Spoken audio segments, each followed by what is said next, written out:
গ্রীষ্মের সকাল। একটি বড় গাছের ডালে টুনি পাখি গান গাইছে। টুই টুই করে গান গায়, সূর্য ওঠে আকাশে ভাসে, আনন্দে দিন যায়। আরে, নিচে তো কাকটা পড়ে আছে। কিরে কাক, তুই এখানে কেন? টুনি, আমার ডানাটা কেটে গেছে, আমি আর উঠতে পারছি না। কি বলিস? কিভাবে হলো এটা? আজ সকালে খাবার খুঁজতে গিয়ে একটা কাঁটার ঝোপে ডানা আটকে যায়, খুব ব্যথা করছে। চিন্তা করিস না কাক, আমি তোর পাশে আছি। এখনই তোর জন্য কিছু করি। টুনি তার বাসায় যায়, তুলা, ছোট পাতা ও পানি নিয়ে আসে। এটা দেখ, আমি তুলা এনেছি, তাতে পাতার রস দিয়ে তোকে আরাম দেব। টুনি কাকের ডানায় যত্ন করে তুলা ও পাতা বেঁধে দেয়। আহা, একটু ভালো লাগছে। তুই অনেক ভালো বন্ধু রে টুনি।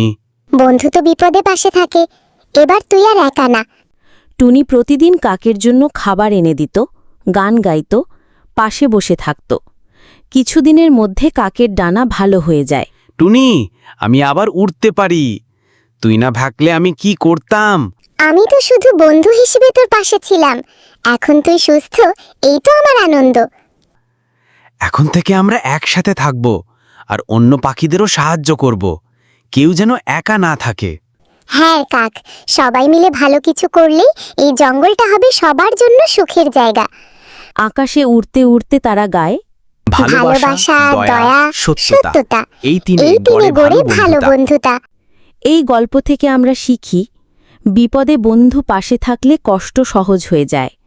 দয়া ও সহানুভূতি মানুষকে সুন্দর করে তোলে। সবাই মিলে ভালো কিছু করলে জগৎটাও সুন্দর হয়।